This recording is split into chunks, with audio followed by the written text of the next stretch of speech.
Alright, I meant to do this like a month ago, but I've been busy. So, DragonCon 2023. I'm not getting invited back. Okay, another con, another press pass, another adventure, this time in good old ATL. I'll be honest, I haven't taken a train since I was like 5 years old, so the MARTA was an experience. And this was my first time going to a con of this scale, so it was a little bit overwhelming. So the con is set up as like three major hotels over a couple city blocks, all connected by one long hallway tunnel, each with stacks of floors. So I know some of y'all hear about these other popular cons that people go to and you think, oh, it's too many people or it's overwhelming and it's a little bit over exaggerated. Yeah, no, this is all of that. So this being my first year there, I was not accomplishing anything I did that weekend without a couple veterans showing me around. And I will be honest, as you're walking these city blocks and seeing these just streets flooded with cosplayers, I had to keep reminding myself I was in Atlanta. Cause 10 minutes in, I keep asking myself, where the niggas at? Where the niggas is at, son? Where the N-words at, son? By the way, answer to that question, in the back. Like in the back of the back of this hotel in this entire layout. Like the third hotel in the rear of the rear. It is basically like getting on a bus in Montgomery before the boycotts. For some reason, apparently that's where we all congregate every year. And pretty much where I stayed once I found it. So this being my first DragonCon and first time doing press for DragonCon, I'm sending emails trying to be professional ahead of time just so I know what I can and can't do, how interviews work, what I can and can't set up. And every email I got back raised way more questions than it answered. So apparently in the middle hotel, which is labeled by levels, not by floors, and each floor is divided like a fucking pie chart. I'll come back to that later. They have this area off to the side called the Walk of Fame. It's through these double doors, and it's like where all the celebrities are lined up and have their booths right next to each other in this big old loop. And they basically emailed me this big no-no list for the Walk of Fame. I have no idea what any of this means, so I'm asking for clarification. And I basically get told, you can enter the Walk of Fame, you cannot film in the Walk of Fame. You can walk the Walk of Fame, but you cannot take pictures in the Walk of Fame. You can request interviews in the Walk of Fame, you cannot conduct interviews inside of the Walk of Fame. And to do anything inside, outside, or in the vicinity of the Walk of Fame, you must be approved for the Walk of Fame. Like, damn, Edward Nigma, can you talk to me in plain English? I'm pretty much emailing the Riddler at this point. Everything I'm saying applies just to press, by the way. So, we get there, get our badges, and finally I just nut up and ask, hey, I've been emailing y'all, nobody's been giving me a straight answer. How does all this work? Apparently, if you get approved for press, there's two levels. A secondary level of approval, which you can ask the con to help you schedule interviews with Walk of Fame people, which, again, I told them I was new, I don't know what that is, are we approved for it or not? Was not told anything. And then the first level, which is basically y'all are scrubs and new here and you can't sit with us. Which is what we got labeled as. So the badge lady basically breaks it down to me and it's like, hey, Walk of Fame is where we put all of our big name guests. If you are pressed and you are approved to talk to them, we will let you know and try to set up interviews for you accordingly. If you have not been told directly, you can talk to anyone on the Walk of Fame, look up anyone on the list that doesn't apply to that list, and you can talk to them. So I just say to her, so basically all 30 of these emails I done got compiled into them 2 sentences you just gave me. Yeah, pretty much. Which to add to the confusion, they send you a form beforehand and said, hey, you can request up to 10 interviews. Please do not put any Walk of Fame names on this list. But when you go to the site, it doesn't do a good job of distinguishing who does and does not apply. Which, going off the current listing at the time, you get 10 slots. There wasn't even 10 people to request. So it's like, how the fuck would you show me something if I couldn't have it then? So she was polite about it. Then I realized the dude she's sitting next to is the person I've been emailing this whole time. So I basically asked him, okay, for clarification, did we or did we not get approved for the Walk of Fame? He tells us no. So I basically ask him, what does that even mean? Then he basically hits me upside the head with the rule book. We get told, if you didn't get approved for Walk of Fame, you're allowed to request other people that aren't on the Walk of Fame, which I told you was like all of like 2 people on the website. If you're not approved for the Walk of Fame and you're seen filming on the Walk of Fame, we can revoke your badge and possibly kick you out or ban you from the con. If you're not approved for the Walk of Fame, but you're taking photos on the Walk of Fame, we can revoke your badge. If you weren't approved for the Walk of Fame, but we see you asking for interviews in the Walk of Fame, we can revoke your badge. If you're conducting non-Walk of Fame interviews near the Walk of Fame or in the Walk of Fame, we can revoke your badge. If you're conducting non-Walk of Fame interviews in an area that's jamming up traffic or we don't approve of, we can revoke your badge. Basically, he's hitting me with the journalists. We have a special jail for journalists. You're playing music too loud, right to jail, right away. You're driving too fast, jail. Speech. So then I ask, let's say I bump into a Walk of Fame artist and they're willing to give us 5 minutes after just chit-chatting and we duck off in a corner somewhere. Not allowed? Yeah, that's not allowed, and if we see that, we will revoke your badge. At this point, for kicks and giggles, I just go ahead and ask, for future reference, how does one get approval for this thing? The answer I got. Oh, well, you can go to our website, which again ain't very organized, and look at anybody who's not on the Walk of Fame or featured this year. See if you can go ahead and get some interview or film some content with them, get all that organized and broken down, and submit it to us at the end of the con this year, and we'll factor that into next year and see if maybe you get approved. Translation, here's all these scrubs that we didn't think were good enough to feature in our big exclusive area, but we put them on our website anyway. Please, feel free to go and hunt them down like the Chaos Emeralds or the 7 goddamn Dragon Balls. See if you can film some content with them. Try to make something out of what little we gave you. Submit it to us, and we'll see if you're cool enough to come kick it with us again next year. Man, what the fuck? Is what I said in my head. I just fixed my face, said okay, and left. This is all within like our first 15 to 30 minutes of even being at this thing. But before we did, I'm petty, and at this point, I'm in my Denzel Washington mode. I'm leaving here with something. You know what I mean? I'm from around the way. I'm leaving with something. So I ask, everybody on this list, fine, I understand your rules and regulations. One person we really do want to talk to, though, is Phil Lamarr. Is he available? Do his interviews have any open slots? Is he doing any press conferences? You know, his manager hasn't actually gotten back to me, so we're still trying to get him scheduled, but we'll let you know. I ain't gonna lie, I thought it was brushing me off, but we'll get to that part later. So, armed with that knowledge, I was already at my Caucasian capacity for the day, and once again, in Atlanta, and I find myself asking, Where the niggas at? Where the niggas is at, son? thank God for our friend Navy Montel showing us where, like I said, back at a Hilton, which is pretty much where we was all 3 days. And then I found out pretty much everybody who was also arriving that day kind of got the same experience. Mutuals I will not name because some of them, regardless of the experience, still go to that con every year or are trying to go back because there are connections that they made or are trying to make and things that are beneficial to them there that I don't want to be the one to sabotage. But talking with some of them, I realized everybody was basically getting put through the ringer. One of our other friends who got approved for press told us about his pickup experience and how it was less than pleasant. Another mutual of ours and a mutual of his were placed on some panels with a person who at the time was currently going through his own little scandal on TikTok to the point where they advised the con, hey, we're not saying we have a problem with him, but we're letting you know that he has this situation going on and you may want to talk to him because what we don't want to do is be in an awkward situation in our panel in a situation that don't involve us. Again, not trying to cancel the dude, but letting them know, hey, y'all might want to have a conversation with him. The fastest I've seen them email back anybody, especially at 1:30 in the morning, don't worry, we've removed you from both of those panels. Why? And the fourth mutual of ours, one who had a panel, struggling to get the con to acknowledge, respond to his messages about promoting his panel, which is at their event. Showed us the messages. Whoever was in charge of that jurisdiction was just giving him the runaround. Which, if you saw my Instagram story, that was the panel we went to at the end of the last day of the con. So basically, we all met up in Chocolate City, immediately started finding each other, and quickly learned that we all was sharing the same black experience. And had 2 more days of this to go. And I've noticed that's kind of like a convention instinct with us. Hey, if things ain't going well, find people that look like you, hang with people who look like you, and see if they're having the same experience you are. And we all did. Again, if you were like a regular con goer, you had none of these problems. If you were there in like some kind of official capacity, that's where all of us were getting equal headaches. So we did get approved for one non-Walk of Fame interview with this cool stunt guy. At least I'm assuming he was a chill individual because I missed it. Again, not very descriptive about how to get through the layout of this hotel. I'm sorry, hotels. But the interviews or press conferences were being conducted in the middle hotel, which again is labeled by levels, not by floors. And when I'm talking to the info desk, they're telling you, oh, go to this level, go to that level. And I'm trying to explain to them, I don't know where any of this is. And then when you get to these levels, again, like a pie chart, they're divided into sections. So you need to know which level you're going to and then which section of that level.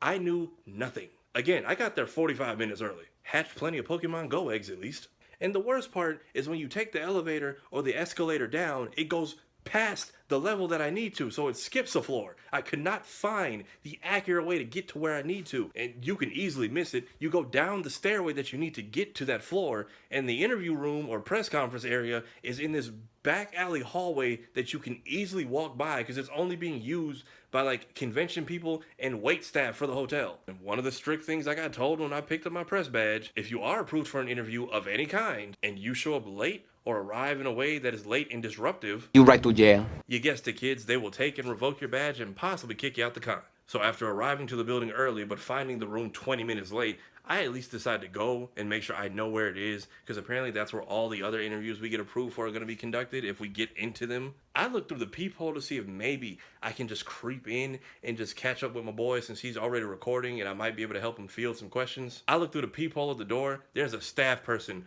right across from it staring right back at me. I decided one of us is already in there, one of us is already recording, he's talking to him, mission accomplished. I ain't even gonna risk it. So my homie has that handled. I go ahead and just take the L on that one and leave. As I'm walking away, I realize the area the press conference is in is right across the hall from the Walk of Fame. So because I'm hard-headed, I decide to walk in there and test my luck. I walk in there just casually doing a lap, trying to see who's who, whose booth is where, what people are and aren't labeled in this area, how this whole organization thing is set up. Again, just taking a stroll, minding my own business.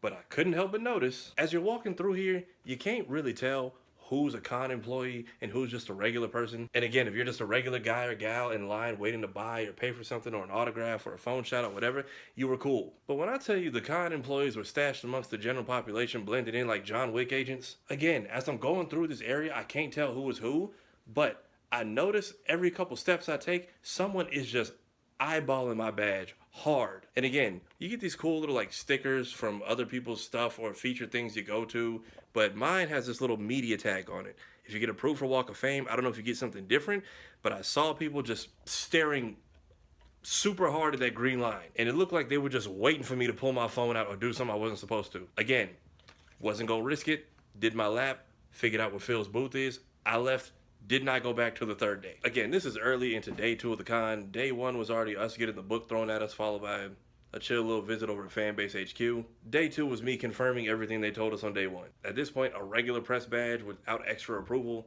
is basically just a target on your chest. So we go to one of our mutuals panels after the interview. Good show. After that, back to the back of the Hilton. And again, came here on a mission to help my friend out. So at this point, I'm just like, hey, we got this cool little area. It's all people that look like us and are vibing with us. Let's just set up shop.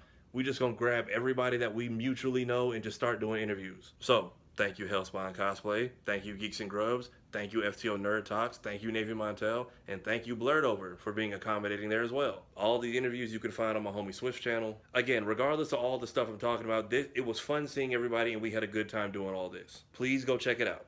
And we had some mutuals over in like the artist area, but apparently that was in like a 4th and 5th building, like on a separate block, like far off somewhere that I couldn't even find if I tried. But again, those of us who came here in some official capacity came here to get some kind of content or productive activity done. So once we were all together, I kind of just rounded up all the cousins and just said, let's just all collaborate on whatever each other person here is doing. By the way, me and Swift both did interviews over on Blurred Over's Instagram. Please feel free to go check those out too if you want to know more things about the crazy stuff in my life I keep forgetting to tell y'all about, my early journeys, over there. Now, the real fun, and why some of y'all are here, how I got to meet Phil Lamarr. We're wrapping up all these interviews we've done on day 2, and bro, it is late. I'm like late. When I say late, I mean like if we were already home and in bed at like normal convention hours, we would have missed this email and the interview the next morning completely. But y'all know my sleep schedule's terrible. Thankfully, we were just leaving and together at the time, and we noticed that we get approved for Phil Lamarr's press conference in the morning. I ain't taking no chances at this point. I go to bed the second I get back to my uncle's crib, pay for the expensive parking next door to the hotel the next day, and the interview is in that room I couldn't find the previous day. I get there like an hour ahead of time. So much so that the lady from the con staff was surprised I was even there. And when they say press conference, I usually picture like a big room with like lots of chairs and different people who got approved for press, and everybody's gonna be fighting and struggling to try to make sure their questions are the ones getting asked. So I walk into this tiny room and it is just a backdrop up against the wall with some lights and a chair and 12 seats. And there only ended up being 5 of us, including the person I was with. So because I'm early, of course I take the front row. And as I'm setting up, the lady tells me I can probably go walk around, get something to eat and drink. And I'm like, cool, because if you know me at cons, I forget to do both of those things. As I'm walking out the door, she asks me, hey, did you just get that last email? And I tell her, I didn't even get the first one, so what'd I miss? Apparently the interview is getting moved up to right now. Like I said, if I was a person who slept at a normal time, I would have missed the email in both interview times completely. So I take my dehydrated ass back to my chair and just sit and wait for everybody to get there. And same way I did day 2 with rounding everybody up and just having everyone shoot each other's interviews or take photos and shake hands and be friendly. Same thing I did with this. It's a small room. Phil was a very chill individual, thank God, because I know sometimes these cons can stress people out. He was in a good mood. We were all in a good mood. So I just kind of take charge of the room. And you can hear me in the interview saying, We're all friends. Y'all just want to fire off one at a time? I don't want to lose this. Cool. We're all friends here, and there's only 5 of us. Everybody just want to take turns and go one at a time. Everybody was cool with it. Interview proceeded. We got a lot longer time than we expected. Good show. The last thing I will point out, the interview was over. Some of y'all saw I was giving Phil his propers, thanking him for, my childhood, Justice League Unlimited, Samurai Jack, Static Shock, Futurama. The man's resume is godlike and he's one of the GOATs. And I just got to sit down and pick his brain for 30 minutes. Being in the front row, he's getting ready to go. Gotta give this man his respect and shake his hand, which I go to do, making small talk and whatnot. And then, you ever seen that Gabriel Iglesias special where he's talking about meeting Arnold Schwarzenegger and how the handler kind of just beeped Arnold to walk off mid-conversation? Yeah, pretty much what happened to me and Phil. Y'all know I work on a podcast with some friends of mine now, and I was getting ready to shoot my shot for that, so I'm telling them, hey, Mr. Lamarr, thank you again for your time, sitting, watching you on TV and getting to sit here and talk to you. It's been an experience. And I was actually wondering, have you ever gone to... And again, the person who did this is the same person I told you about from the beginning who gave me my press badge and all the rules of what I can and can't do with the Walk of Fame. Meaning I'm pretty sure he knew who I was. And probably had less to do with the fact that Phil needed to get to a panel. And probably had more to do with the fact that he felt like I was overstepping what he approved me for. Which is funny considering that during the press conference, if you watch it back, you can hear him say, hey, we only got time for one more question. Phil has to get to a panel. Followed by like 3 to 5 more questions getting asked. But then when I started chatting him up and shaking his hand, that's when they're like, cut it. Like, no words were spoken, no eye contact. He literally just walked up and kind of just started pushing, and Phil just walked with him in that direction. Fair enough, that was his handler for the day, I believe, and he did have a panel to get to. But again, I am officially in my Denzel Washington mode, so... I'm leaving here with something. One thing I've learned with cons this past year, and some of y'all wonder how I even get in contact with these people. Pro tip, if there's someone you'd like to interview, or do a podcast with, or talk to later, don't shoot your shot at the person. You probably need to find their handler or their manager. If they're at a convention, they have one, if not both, with them. And that's what I started looking for. I asked the press woman at the desk. She claims she doesn't know, which I'm confused by because all that contact information and scheduling has to go through you and that computer you're on. Whatever. I go to the next panel that he's at. It's in this big, grand ballroom area. Can't find any staff there who know anything. So I sit and wait and say, maybe I can kind of wait this out and see if anybody official comes out and talks to him and I can see if they know any information. As I'm waiting, I hear him. I'm like, okay, he's doing Hermes. I hear somebody else talking. That's Fry. I hear another voice. That's Professor Farnsworth. Then it kind of clicked. This is basically the Futurama panel, but we just called it working in cartoons or something like that. And it was on that third day I realized the reason they are probably being so anal about this whole press thing is 1, there is an actors and writers strike going on at the time. 2, they still wanted to have their convention, and if you look at their guest list, there were a lot of people that dropped off. I think they still wanted to have people do the press experience, but they didn't want anyone asking any non-union or strike-breaking questions, so they were only allowing people in that they were cool with, or have some kind of previous history of good merit at this thing. Again, that's just what I'm assuming. Which, even in those scenarios, which I've been in a couple since the strike started, usually the talents are chill and just let us know, hey, we can talk about these things, or hey, I cannot go into detail about that. Everyone respects it and it's fine. Even beforehand, which is why I started filming when I did. Phil was letting us know, hey, this stuff, okay. New stuff, absolutely not. In the politest way possible. But even then, what does that say about you that you are so pressed about this situation, you don't even want to be the location that something like that occurs at? If that is the reason y'all were going about all of this the way that you were. But the cartoon panel was already going too long and we had somewhere else to be. Our friend Navy Montel told us about this thing called the Black Geeks at Dragon Con. Thank God I went to that, because this was like the most Atlanta-esque part of the whole experience. The entire black cosplaying population of this con, again, back of the Hilton, had all basically gathered together and do these group photo shoots. Hi, editing and post here. Clearly everything you watched so far has just been me ranting in one long take running laps around my room, but forgot to mention this part. So when we went to the photo shoot at the top of the staircase, I don't know if y'all can see it in the pictures, but there are doors at the top, and what we didn't realize at the time, that grand ballroom we just left where all the Futurama people were at, it was packed. And those doors were the exit. And that panel ended right as the photo shoot was supposed to begin. So after like 30 minutes of this poor photographer trying to get everybody lined up to get going what you're seeing here on the screen, he's counting down to take the photo.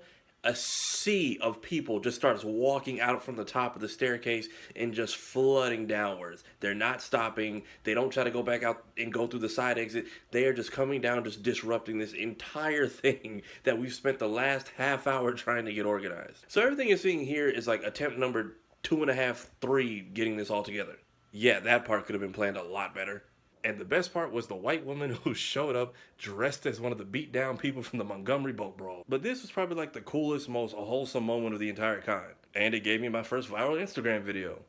Because it was fucking stolen. I'm not gonna lie, I let that first one slide, but after talking to bigger creator friends, if you're gonna go through the effort of taking off my TikTok tag, and the best you can do is give me a lazy ass tag in the comments, just don't post my shit. I don't know if I'm more bothered by that, or the fact that when this girl posted it, she had 300 followers.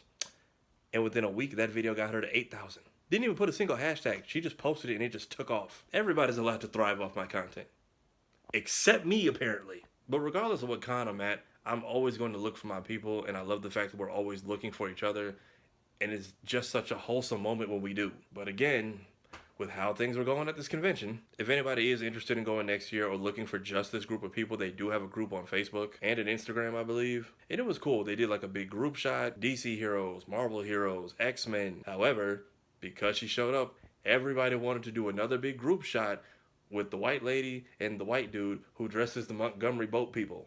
But before we could take that photo, the con requested that the organizers make a public statement that this is all in good fun and nobody here condones any violence of any kind. Bro, like at this point, it's close to the end of the third day. Just lighten up already. It was fun.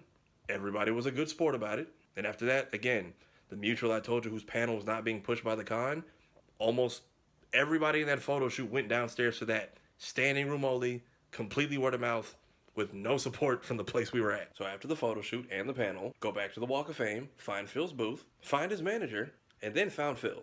Went over to him, thanked him again for his time, introduced ourselves formally, because he at least recognized our faces from 2 hours ago. He points us over to the management. I talked to the manager, come to find out, when I'm doing my sales pitch and let him know that Cree Summer is one of the people we talked to at BlurredCon, he lets us know, you know, I was actually the one who sent her over there. So we technically have some kind of previous work relationship already. He was the alley to our oop that weekend. Pretty chill dude, exchanged information, told me if I need anything to just hit him up, and I most definitely will.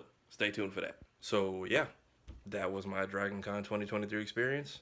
That is how I got to meet and talk to the legend Phil Lamarr himself. Links to everything I've talked about will be in the description below. Also, y'all supposed to be my friends. Y'all could have told me I've been forgetting to put the little ending auto thumbnail tags at the end of my videos for years now. Check out the interview with Phil Lamarr over on the podcast channel. Check out all the Swift stuff that I helped shoot and produce while we were out there. Also check out the video section on the podcast channel. I've been breaking down all the interviews. Because I get it, everybody ain't got the attention span or is finna sit through a full 2-hour show. So I break them down into segments and add in little visuals so y'all kind of see what we're talking about. And so you can get the same content in bits and pieces with a little bit more backstory. Phil Lamar's interview is up there. Cree Summer's interview is up there. The homie Cleo Thomas just came through. Super Duper Kyle kicked it with us. And then we just did an Instagram live chat with Carl Jones and Martian Blueberry. Alright, I don't know how long this is going to be. I mostly just kind of rambled and just walked around my room for this. I'm going to try to chop it down and make it as entertaining as possible. However, with conventions being the topic, me and the Blurred's Eye crew will officially be at J1Con this weekend in Atlantic City. Saturday, 4 p.m., Panel Room A. We'll be doing a quick little power hour show. And we're also going to be out there doing press stuff on behalf of Blurred Station.